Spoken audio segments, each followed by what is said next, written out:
Let me start with the most urgent issue, which is these American and British attacks on the Houthis. It feels like the United States is getting drawn into a conflict that is going to be very difficult to declare victory over.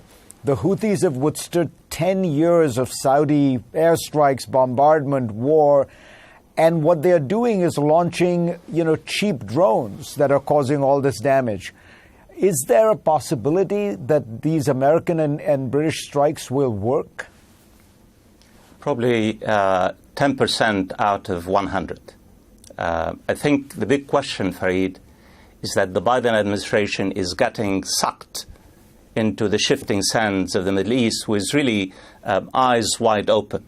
And we have been there before. But let's unpack Biden's position for a minute.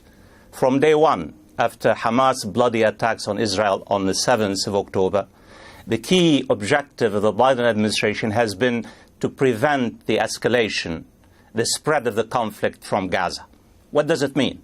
It means giving Israel time and space to accomplish its mission while preventing and deterring any group or nation from really lending help to the Palestinians. This strategy has failed.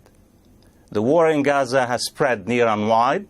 It's escalating, and it's escalating that my fear is that the longer the war goes on in Gaza, the greater risk of a region-wide conflict. And the Biden administration is partly responsible for this because it has really the key to resolve this particular crisis by agreeing to a humanitarian ceasefire, which most of the world have been calling for in the past 3 months or so. So let me ask you about the other piece of it that you mentioned, which is Hezbollah. What is likely to happen when the conflict started? Nasrallah, the head of Hezbollah, made a kind of remarkable statement where he seemed to say, "I wish you well" to Hamas.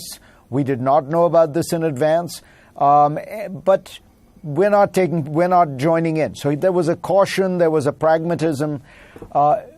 Do you think Hezbollah could get more drawn in? Because it does seem like things are changing. Fareed, you're talking about the leader of Hezbollah, Hassan Nasrallah. He has made it very clear in multiple speeches that he does not really want all-out war with Israel. He has made it very clear that there is no really, centralized command for the various resistance groups in the region. He said very clearly, look, we support each other, we coordinate with each other, but there's really no central command and control.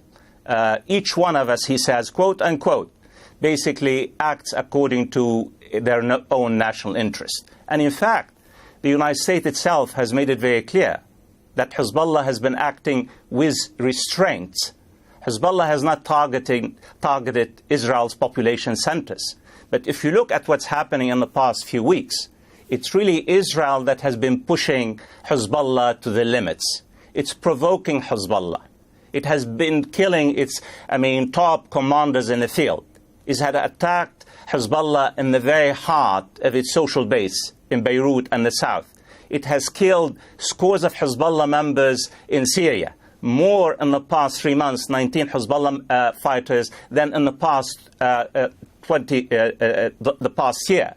And the United States is terrified. Is terrified and has really trying to basically pressure Israel not to provoke Hezbollah.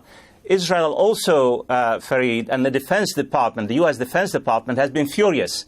It targeted the Lebanese army 34 times in the past 3 months.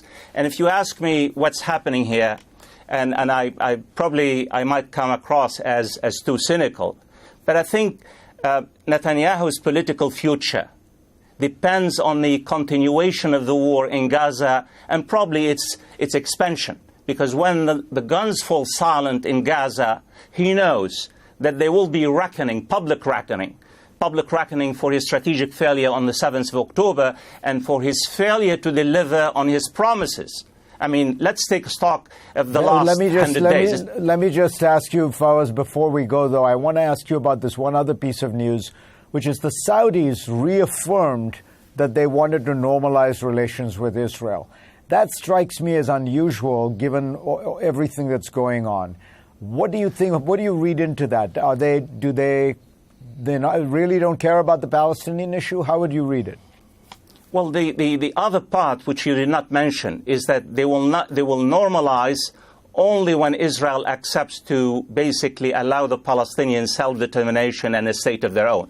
But look, at the end of the day, top-down normalization with Arab autocrats will not give Israel security.